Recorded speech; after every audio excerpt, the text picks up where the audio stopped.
Hey, what's going on, everybody? I am Mike Del Corso, and I'm joined by Dante Bots here. Nice to be back, guys. It's been a while, but today we really want to get into things here. We're going to do a mock draft on the screen here. If I could pull it up in a second, I'm going to be drafting from the 3 spot today, and we have Dante at the 10 spot. So very glad to be back. I know it's been a while. Dante, how are we doing over there? I feel great, man. It's good to be back. Back in drafting. I've been drafting for a couple months now, but at this point, it's the calm before the storm, and preseason's always hype season. So I'm just ready to get to the regular season so we can see what these guys are about. Hell yeah! It always seems like that too. I mean, we're getting injuries left and right this preseason, which has been nuts. A lot of stuff going on. A lot of new faces on a lot of new teams. But I agree with you. I'm ready to go for this year, man. How you feeling about those Giants this year? A little bit better? A little bit. I mean, we're gonna see what's going on with Daniel Jones. Hopefully, I mean, he has Malik Neighbors now. Offensive line still is questionable, but our defense has improved a lot. So we filled some holes, but the main thing is what we're gonna do with Daniel Jones and if he's the leader that can provide us with a championship. I don't think so, but we just have to ride the experiment out because we paid the man. So. I'm just the fan in me wants to believe that there's something there, but with that division, it's just let's just try to get a winning record at the end of the day. That's what I want more than anything. What about the Yeah. Cowboys though? Uh, you know, not great. I would say we haven't really gotten better since last year. I don't think we're gonna get better. We're still gonna maybe win the division, maybe not. We're still gonna be a playoff team, and then unfortunately, the Cowboys will take over. We'll be a one and done, maybe two and done. But yeah, nothing really too exciting. I know Dak, CD, and Micah are all patiently waiting for contracts right now, so that's another thing. It But always seems like that with you guys. It's just like Jerry never wants to just pay his players that have been contributing so much, and it's just it always lingers, and then at the end of the day, he just does it. I don't know why he has this whole charade though. yeah, I don't know with him, man. Jerry Jones, they need to stop putting him in the public eye. At this point, his son's running the team anyways. So the other day they got him on the mic and he said, "Yeah, there's no urgency to sign CD." Now, there was more to that video that kind of clarified what he was trying to say, but the media, dude. You give them a chance to edit a clip, they'll make you look terrible. So CD's going through it. I saw Jamar Chase today held out of practice for the first time. So that's another major holdout. So a lot of stuff going on, a lot of stuff. But I'm excited to get into this here. This is going to be our first official mock draft. We wanted to wait a little bit longer this year just with all these changes. So without further ado, I'm drafting from the 3 spot. Dante's got the 10. Let me double check, just make sure that the settings are okay here.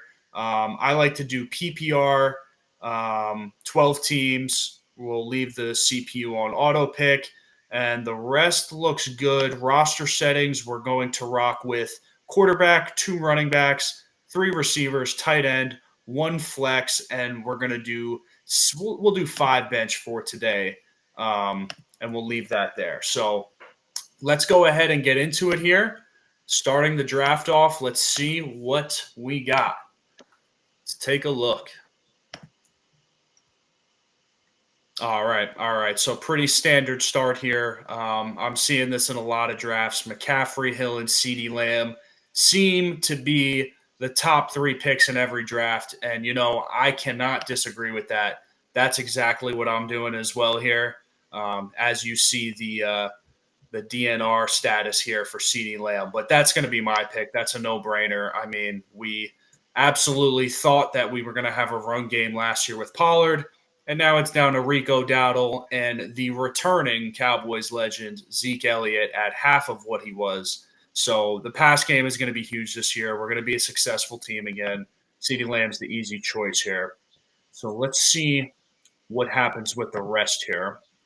How would you rank the top three? Because some people have CDs number one just based on the rapport with Dak and he just gets funneled the targets. Or, I mean, the same could be said for Tyreek as well with Tua. So, I mean, how would you rank it if you had the first pick? Would that be the order that you would go with? Yeah, I'd still go McCaffrey. McCaffrey is just an animal, and that offense is just going to be the same, if not better. You can't knock on McCaffrey at this point. Tyreek Hill and CeeDee Lamb, I could see it at the one, absolutely. But if you're talking about in terms of consistency as well as having those monster weeks, I think all three provide that. But I think the best is McCaffrey, who is literally the main focal point of that offense. So. And all three of those guys are. But yeah, that's probably the order I'd go. Exactly how you see it here. Probably McCaffrey, Hill, Lamb. I could also see Lamb or Lamb at 2 and then Hill at 3. But yeah, that would be my preference there. So I feel like the top 3 is pretty solid this year. You could see Chase possibly fall into that top 3 as well.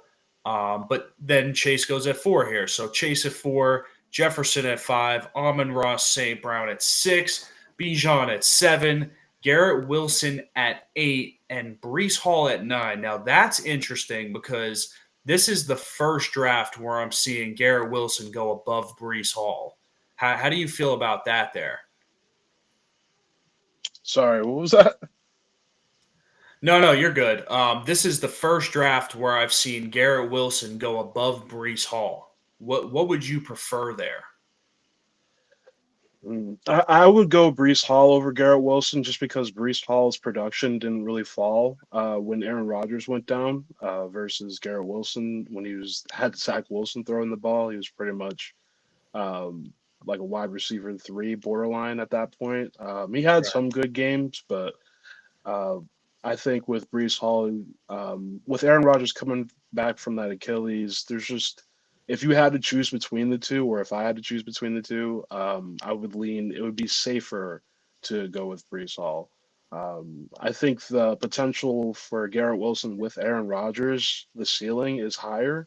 But with Brees Hall, you're just getting a steady like 20 points per game when he's getting going in the middle of the season. That's what he was last year. So I just feel more comfortable with Brees at that point. But let me make my pick before, because I was getting lost in what you were talking about earlier. I almost lost my pick. I'm gonna go. So I went with AJ Brown. Um, he had a couple weeks last season where he didn't provide the points that we're used to, and that's really going to happen with the mouths that Jalen Hurts has to feed, Mm-hmm. especially with Saquon getting there now. But AJ Brown's still, a top receiver in this league. He's in his prime.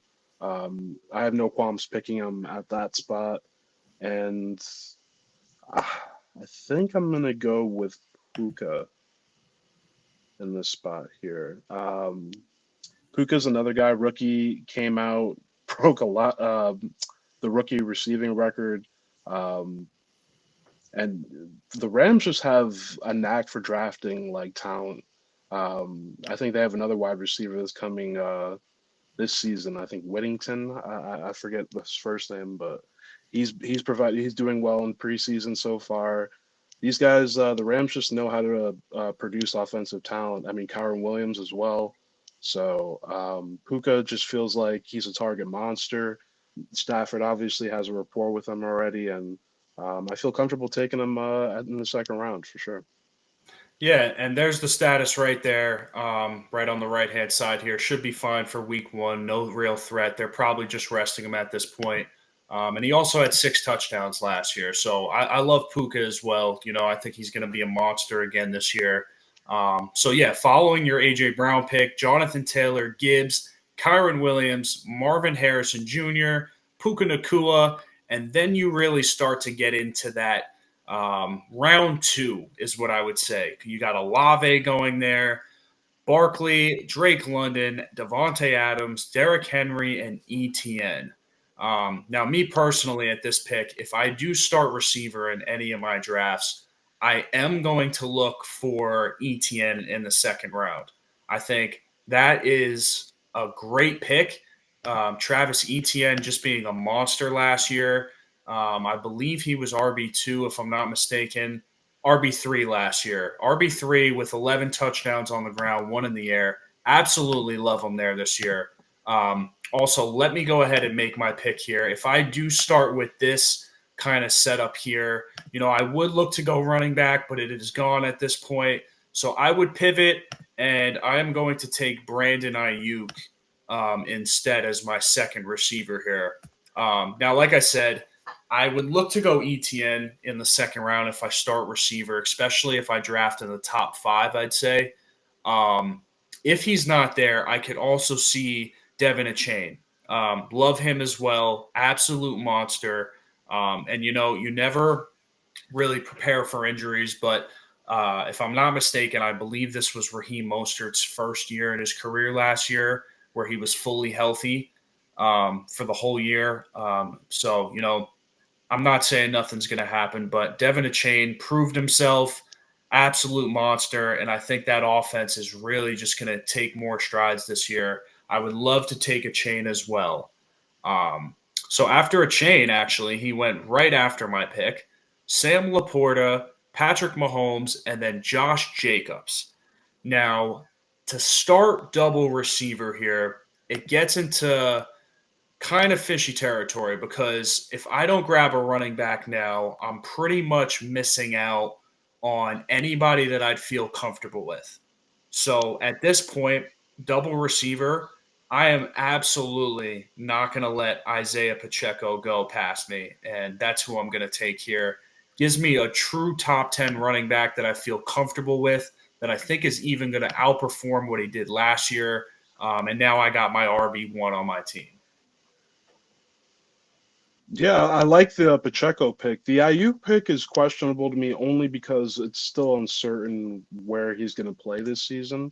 I think it's rumored that Pittsburgh is like the leading candidate to land Ayuk if a trade gets done. But if that were to be the case, he would drop on my board just because that Pittsburgh situation, um, the quarterbacks, whether it's Fields or Russell Wilson, my guy. I just, at this point, the Russell Wilson that, wasn't his prime, I don't think is there anymore. So I wouldn't be expecting much out of Ayuk if he went to Pittsburgh. I mean, he'd still produce wide receiver one numbers, I think, but as far as like in the NFL, but as far as fantasy football, I think there are better options in that second round. I would have taken Achan, um, and I might have even taken Laporta just for right now because it's not certain. But if he stays in San Francisco, I do like that pick. Um, at Pacheco, he's a borderline three down back there in Kansas City. I love the way he runs. It's almost famous now for how he runs. He runs like he's mad at the ground. So yeah, I appreciate that. I think I'm up, and I have 30 seconds. So You let's are see what we on the got. clock. I got two wide receivers, so Same gotta start go as me, running double back here. receiver. Yeah, I think I'm gonna go with Kenneth Walker here. Yeah, I'm big. Did I just take Devo? No, okay. Kenneth Walker. Yeah, I'm a big fan of Kenneth Walker. Um, Last year had an incredible season, and he's poised to even have a better season this year with the scheme that they have over there in Washington. Um, and then this next pick, I'm gonna double dip actually and go Rashad White as well. Another player that came out of the Bucks. Um, he was behind a lot of players for the beginning of his career, but once he had the opportunity to get the touches, um, him playing with Baker Mayfield, Baker dumping the ball off as many times as he did, really benefited from that as far as PPR. And I see the same thing. They haven't changed much about the offense. I know they said they want to try and get Chris Godwin the ball more, but as far as the running game, they're going to rely on Rashad White heavily. And I don't really see anyone touching a lot of or taking a lot of touches from him. So I feel comfortable with Rashad White there. Yeah, I love the double running back there. I mean, you basically got the last few running backs available that I'd really be comfortable with rostering. I mean, if you look at this list here, it gets into very scary territory. You still got Mixon and Kamara there, Aaron Jones, big question mark. James Conner, you get a little bit more consistency. Swift on a new team, Montgomery. So I do really like that start for you. That's double RB, and I think you're solid there. I wanted to point out as well, in a lot of leagues, I know my league personally, Sleeper has it that 4 quarterbacks went in round 3. I do not think that's going to happen in most leagues. It depends on how your league drafts. Nobody wants to leave the draft anymore. It seems like without a good QB, it seems like that's the new mainstream way to do things. So I do think that some of these receivers down here, like you see Jalen Waddle in the 4th round, Pittman, Cup, Devonta Smith with Kellen Moore in Philadelphia, making that offense a spread offense is really, really crazy that he would still be available. But at this pick here, I got 2 receivers, a running back, and the last tight end that I really absolutely love. I'm going to go Mark Andrews here. I think that's another really nice pick. As you see here, you had 3 Chiefs go in the 3rd round: Mahomes, Pacheco, and Kelsey. As it seems like uh, there's been almost 3 Chiefs going before round 3 in every draft lately. But yeah, a lot of receivers fell here, and I think that's due to 4 quarterbacks going. I don't think that's how it's going to go in most leagues. It depends on how your league drafts, so definitely be aware. But I also loved Trey McBride here. So if Andrews wasn't available, I was most likely going to snag McBride as well or go back to a receiver. And after my pick here, you got Mixon and Kamara, like I just said, those last 2 that you'd really feel comfortable with. Metcalf would have been my receiver pick there if he would have made it back to me. And then another quarterback off the board. Very interesting. See, the computer team number 2 has 2 Dolphins, Tyreek Hill in a chain, and then Mixon and Stroud. They're off to a great start there. Um, so yeah, going into my next pick here, 2 receivers, running back, tight end. Few names on the board. Very easy for me though. I'm gonna go Tank Dell. I think that at this point, and Dante's laughing for context. We've had some back and forth in our dynasty league about getting Tank Dell over to Dante for at least a full year now. So That's um, putting it lightly. Just talking about it, just back and forth. That's putting it lightly. I'm clawing and pecking to get any type of response from this guy, and he just will not budge, man. Keep in I mind, his have wide been. receivers are loaded too. He doesn't need Tank Dell by any means. Meanwhile, I was the first pick in our rookie draft last year, so Yep, I'm and he's fiending 100% for talent. right. I've been getting a little Fiending. bit stingy with getting rid of him. I was a little bit more relaxed last year, and then even when he got hurt, I know Dante, you made a hell of a push, and I was very close to cracking. But yeah, I love Tank Dell. Nico Collins and Diggs both went in round 3. Tank Dell should not go 2 rounds later than them. 2 rounds at max. He should go later. He's still going to be the home run hitter on the team. Absolutely love that pick there. All right, so it's my pick. I can't believe this guy fell to me, and I'm gonna take him up swiftly. It's going to be Anthony Richardson. I think the sky's the limit with this kid. When he was on the field, he last season he had 3 rushing touchdowns in 4 weeks. I'm sorry, 4 rushing touchdowns in 4 weeks, um, as well to go with a passing touchdown in a couple of those games. So he averaged 20 points, give or take. He had 30 points in week 4 against the Rams.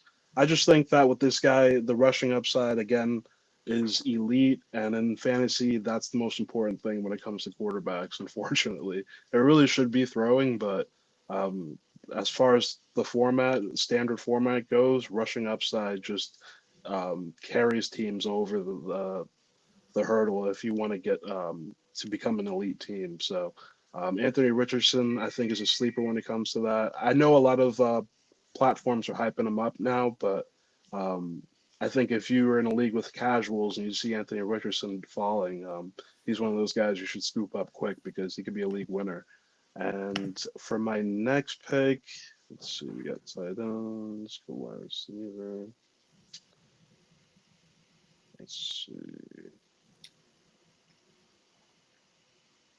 I think I will actually go David Montgomery. David Montgomery, he's one of those guys similar to like a Mike Evans where the name really doesn't splash out anymore, but he provides you consistent value every week. He's a red zone threat. With him and Jameer Gibbs as the 1-2 punch. He constantly got over. Let me see what his stats. Yeah, he was constantly scoring touchdowns. He had like a stretch where he was scoring like for 4 or 5 weeks. He's just a red zone threat, and that's really the main thing. That the Detroit offensive line is probably the best line in the NFL right now, and he's the benefactor of that. So I'm high on David Montgomery and as well as Jameer Gibbs. I think they're both gonna eat this year, but especially if one of those guys goes down, the other is going to just go off. So I think David Montgomery is poised to have just as good as a year as he had last year. Yeah, and it seems like we're having the same conversation as last year. Gibbs, I believe, last year was like a fourth round guy, and Montgomery, for some reason, was going in like the eighth round. And it's the same thing this year. Gibbs in the first round, Montgomery in the sixth round. And look at these numbers. I mean, even when Gibbs was really in control here, look what he was doing. Consistent numbers. I mean, he didn't have a game below 10, even when Gibbs was really handling the backfield at that point. So absolutely crazy. No receiving really, but that doesn't really hurt you when the guy's scoring touchdowns. So love the pick there. I got 20 seconds here. I should really turn this timer off. But pretty easy here. I'm not even going to hesitate. I have CeeDee Lamb. I don't have a quarterback. I'm going to go ahead and get Dak Prescott that may have 30, 40 touchdowns this year. No brainer. No run game. Dallas is desperate. Dallas is going to have to make Dak Prescott the highest paid QB of all time next year. In NFL history, he's going to be the highest paid, and they really don't have a choice. I think this dude's going to go out and earn a contract this year. Again, it'll be the same thing. Dallas will be high-powered offense, great, great, great. Get to the playoffs, lose, they'll point the finger around. It's probably going to get pointed at McCarthy this year. McCarthy should be gone, and then they'll go from there. But Dak's pretty much protected. He's guaranteed to get that contract from someone this year. All he has to do is have the same year that he did last year, if not better. And I really think that they're going to have to throw the ball a lot more this year with the lackluster run game. So give me Dak Prescott. I got a nice little stack here. I have a potential top 5 tight end. I got a top 10 running back. And I got some depth at receiver here. I think I'm going to get my RB2. Looking at this list, I'm not heavily intrigued by any of these guys, really. Looking at overall, there are still some receivers here that I do like. Jordan Addison, obviously one on the list here, got hurt the other day. Love Rashee Rice, Jaden Reed, Godwin. A lot of good names here, but I do have to get that running back. So I'm not going to wait. Looking at these running backs here, Zach Moss is a little intriguing. He did officially, by injury, by default today, lock up that starting job with Chase Brown going down. I'm not too high on him, however. In this case, I think I'm going to go ahead and just take Tony Pollard. The way that it's looking is Tony Pollard is going to be a 1-2 punch with Tajee Spears. And again, this is another thing that you just brought up with Montgomery and Gibbs. If you're drafting Pollard in the 7th, Spears should not be going any later than like the 9th round at the very latest. And if you look at this running back list here, I don't think he's anywhere to be found. Oh, okay. Here he is down here. So still about another 10 running backs to go before you get to him.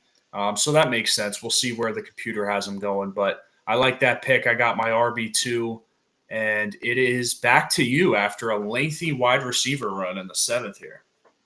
Yeah, look at team. What is that? Team 11. They just went straight wide receiver for like Team 5 picks in a row. 11 and Team Like, 7, come on. 5 receivers. There you go. Love it. Unfortunately, people are going to be drafting like that too because they're just going to follow everyone, follow the Yep. strategy. It's just wide receiver, wide receiver, wide receiver. But that provides value for other positions. So I am going to go. Let's see. I'm going to go. Yeah, I'm going to go Lad McConkey. I know he didn't play his first preseason game. A lot of the starters didn't.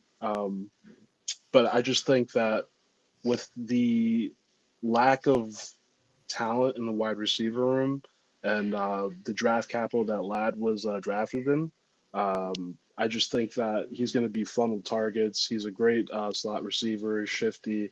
Um, he's already establishing a rapport with Herbert, and um, I'm just relying on upside. I mean, if it doesn't pan out, I still expect him to be, amongst the leaders and targets on this team. If he isn't, what people expect him to be. But there's no one in that wide receiver room that I see, other than maybe Josh Palmer, taking any significant targets from him. So I feel comfortable with Lad there.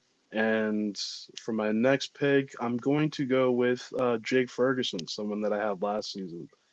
Similar to the reasons that you took CD and Dak, I just think that they're going to be relying on the passing game heavily this season. Um, the running game, obviously, they don't really have. They've just brought back Zeke, but I'm not really. That's not Zeke from 6, 7 years ago. So we're not expecting him to become a top RB in fantasy again. But as for Jake, huge red zone threat.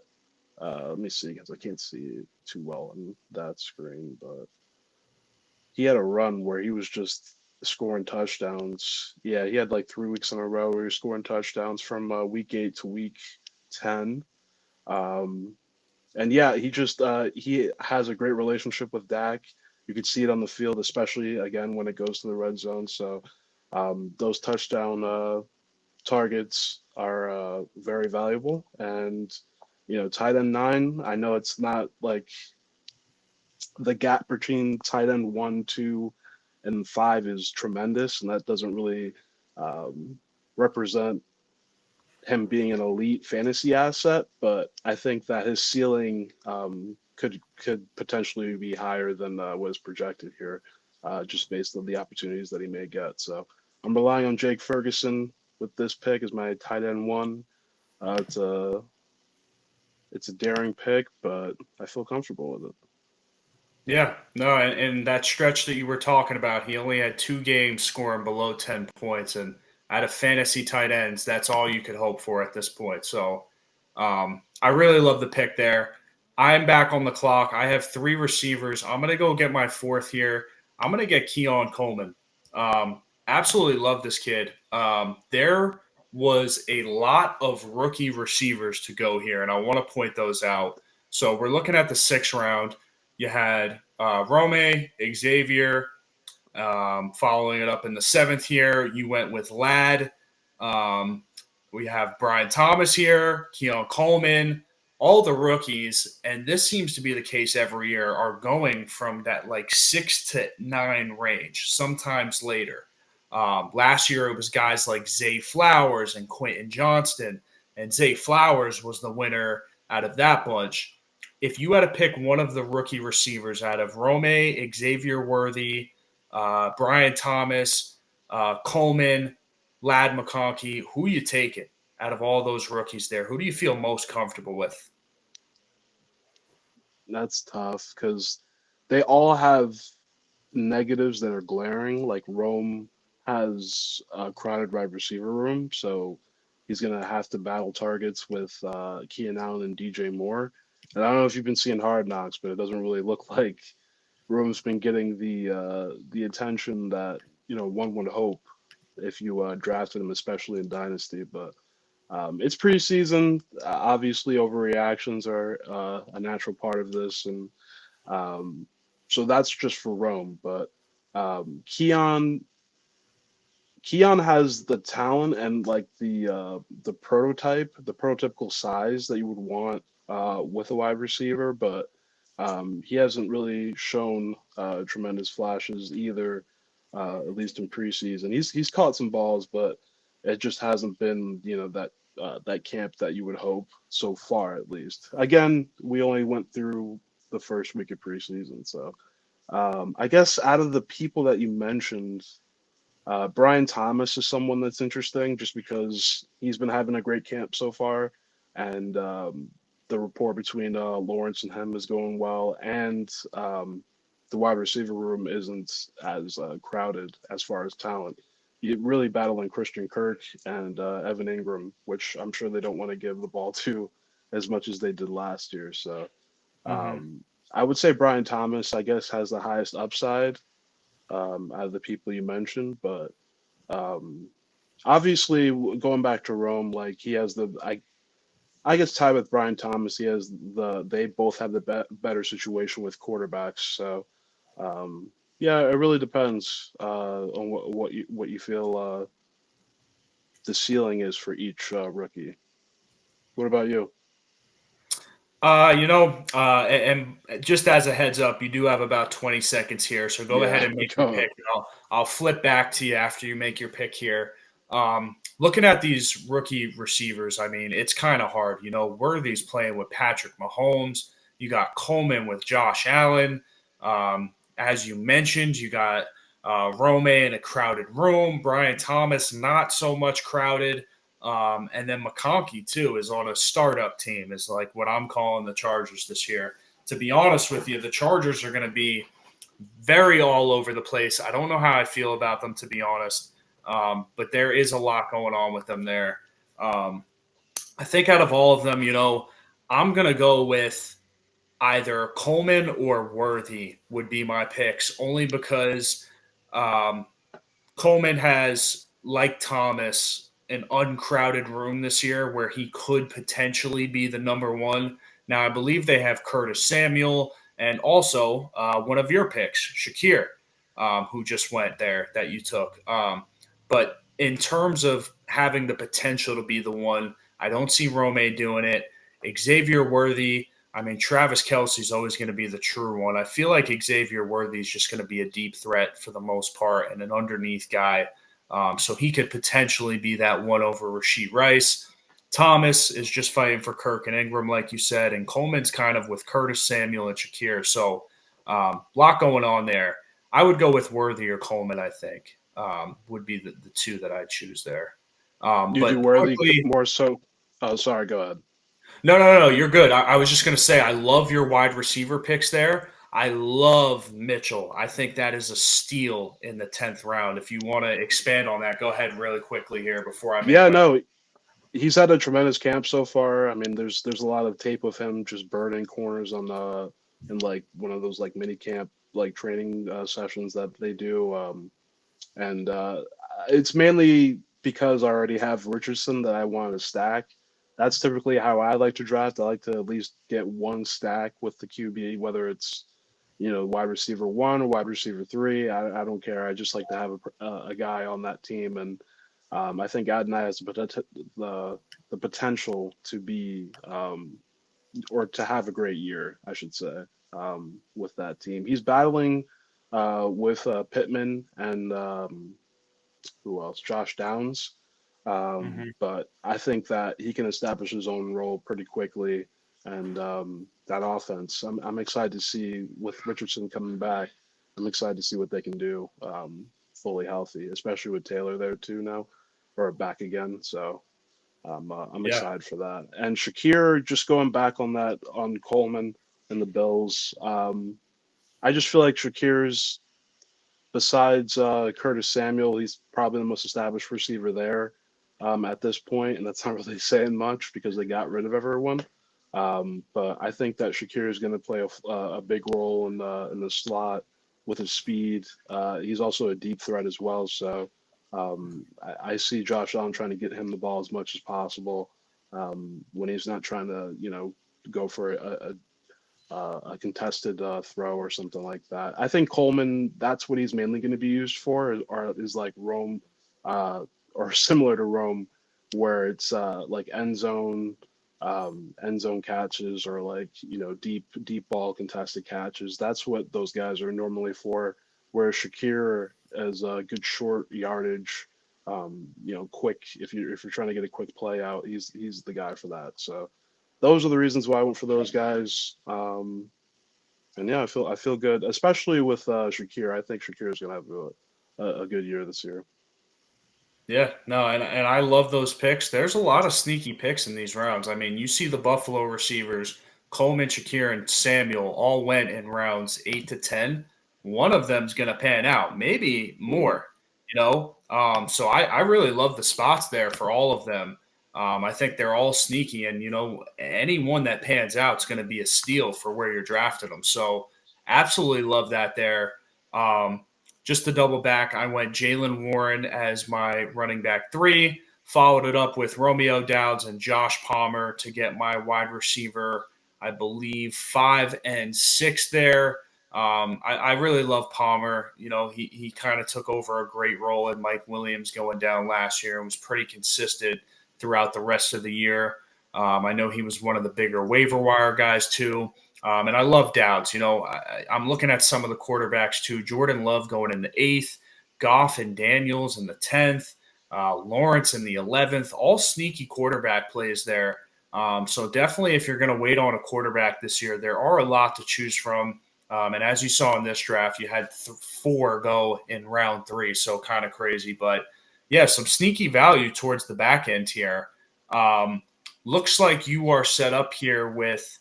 Looks like what do you got? 5 receivers, 4 running backs, and your fourth one is going to be right from Miami, who has been tearing it up in the preseason. Has had a lot of publicity lately. I love that pick there. Yeah, that pick is more of like a future, like later down the season. I'm expecting that running back room probably to have some wear and tear at some point. Some players are going to sit out, and Jalen Wright fits right into that mold that they're trying to build with that offense. So, speedy running back, shifty.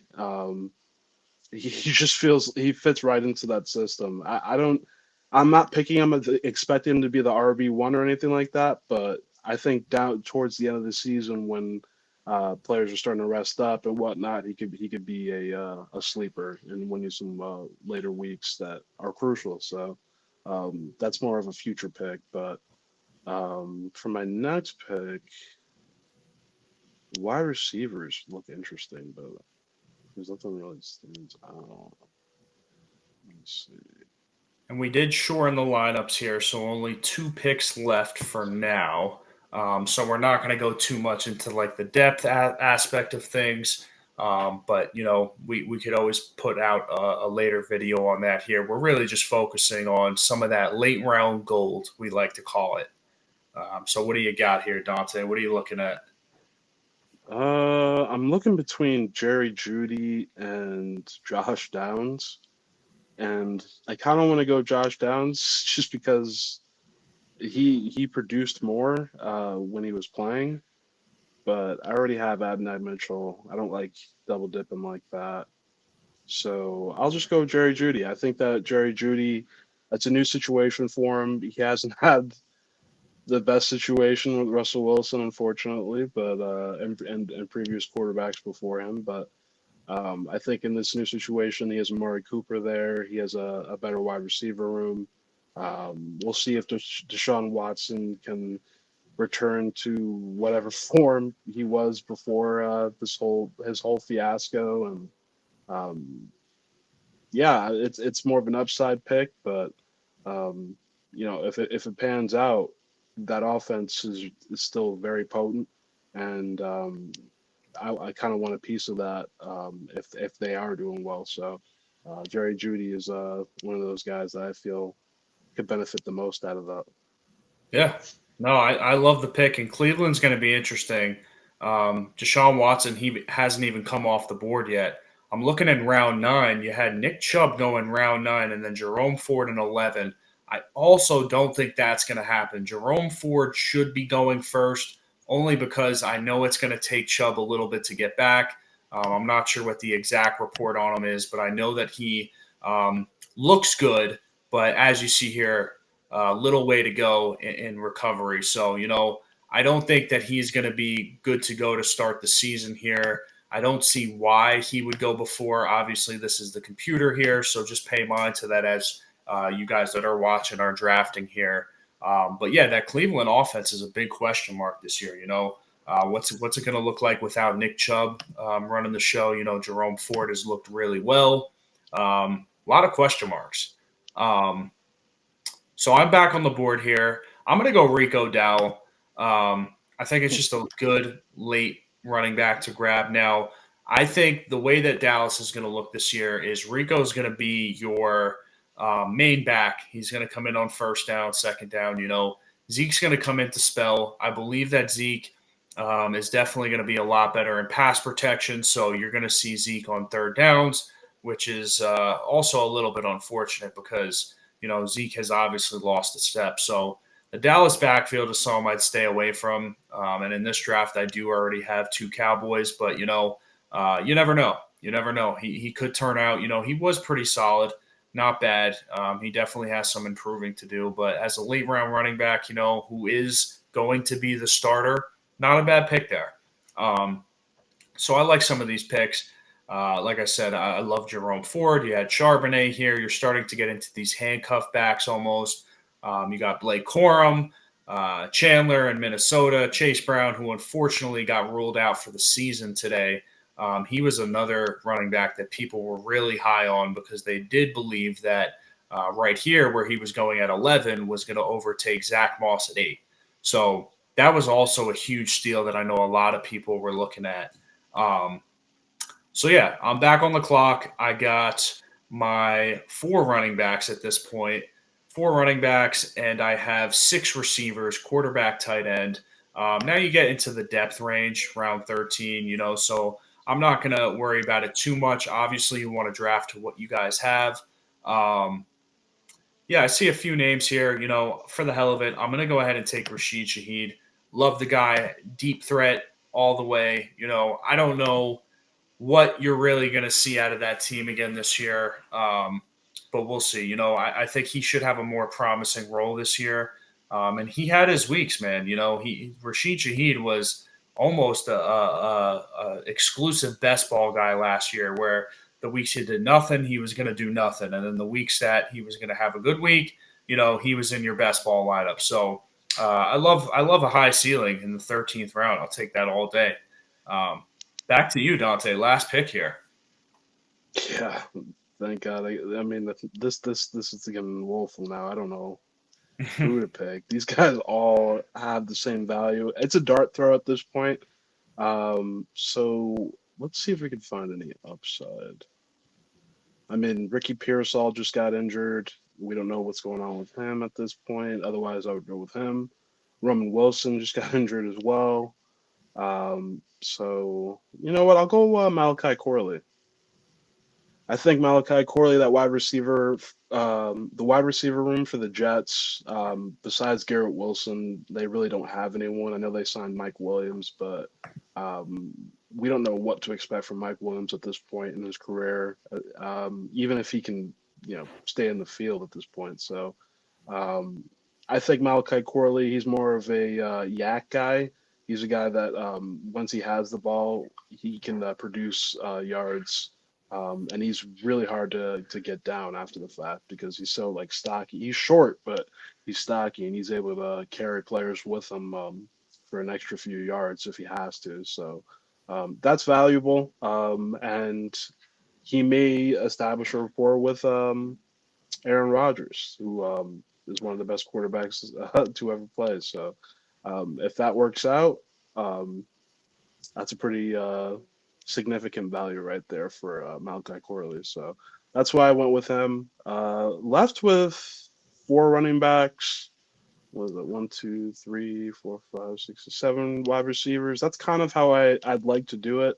if I was going through a regular draft. The running backs that I had, the Kenneth Walker, Rashad White 1-2 punch, and David Montgomery to kind of fill in on like bye weeks or if a player's hurt. So I kind of like that. Antonio Brown, Puka Nakua, those are great players as well. Obviously, I feel really good about my draft. How do you feel about yours? Yeah, I wanted to comment on yours too. I really like the way you set it up, especially with that Richardson pick. I think that's a great pick there. And then you went Mitchell as well, which you get at a really great price, who could potentially be the man. I don't think Hmm. anybody's taken over Pittman's role, but he could potentially be that second threat. So that's a really sneaky stack there. So yeah, I love your team. My team I love as well. I think I got a solid core at my first three receivers. I had Mark Andrews in the mix there, Dak Prescott. I got my RB1 in Pacheco. I would have liked to possibly have seen a better running back in round 7. I don't feel great about having Pollard as my RB2 or Warren there. So I would have liked to get a better running back, but that's the price you pay when you go receivers early and then before round what was it, 6, you go tight end and quarterback. So that's going to happen. You're going to have to take a hit somewhere. Um, and that's the whole thing about fantasy. That's why we do these mocks. That's why we talk about this. You got to figure out where to take your hits. Are you going to draft evenly across the board, or are you going to go get your guys? And are you going to pay the price like I did for my RB2? So I like the way it worked out. Like we pointed out throughout the video, I think there's a few picks here that definitely won't happen in your normal drafts, but that's to be expected with the computers. But overall, I really like the strategies we both did. Both had a quarterback before round 6. And as I was saying earlier, that seems to be what most people are doing. Most people don't want to leave the drafts without feeling solid about their quarterback. So we both did the same thing there. You did get your RB2 before I did, and you still got a sneaky tight end. And I kind of just did the flip. I got the good tight end, and then hopefully a sneaky RB2 in Pollard. So I love the strategies, drafted at the 3 spot and the 10 spot, and still did something very, very similar. So, that's just the way it works. And you got to kind of just roll with the punches, see where you get your values. And I think we found some. I think we Those are killed these. my favorite spots too. The 3 and the 10 spot, just because you have a little leeway with the turnaround, but you're also able to plan ahead. And though those are when you can get some really nice picks when you start using the psychological factor of maybe scaring someone with taking another wide receiver when they have, like, for Team 12, for example, like if going uh, Team 11 going so heavily on wide receiver left Team 12, picking James Conner and Aaron Jones. So those are the kind of picks you like to see if you're going on either side of the end of the end of the round. So Yeah. um, Team 11, besides taking 2 Bears receivers, that is how you do hero running back. You take one and then you don't look back. So, yeah, I mean, the strategy was there. Tight end quarterback 2 before RB2. That's how you do it. The computer nailed the strategy. Other than the 2 Bears receivers, I wouldn't recommend that. But everything else looks good there. I kind of like the. yeah. As a Giants fan, I'm not too high on Singletary. I'll just say that offensive line. He's relying on that hero RB for sure. Because if Jonathan Taylor goes down, it's over for him. J.K. Dobbins can't even stay on the field, and we don't even know what's going on with Kendra Miller at that point. Kendra Miller, what's going on? So, Yeah. But yeah, but yeah, man. overall, yeah, I love it. I love it. We both had very similar strategies at opposite ends of the draft. Um, I think it was awesome that we were able to do this today. Dante, thank you for joining. As always, we killed it. We hope to get Kyle and Zach back on soon. Absolutely love being here today. And as always, throughout the season, we're going to pump out some more content over the next week or two here before the season starts. But just be sure to tune in You'll be able to find my rankings and Kyle Krajewski's rankings on Fantasy Pros as always this year under the expert consensus rankings. So be sure to check in, and we hope to get you guys some more content here. Other than that, I hope you guys enjoyed the video. Again, I think we absolutely killed these drafts here. We were able to break down a lot. And as always, thanks for tuning in, and we'll see you soon. Peace.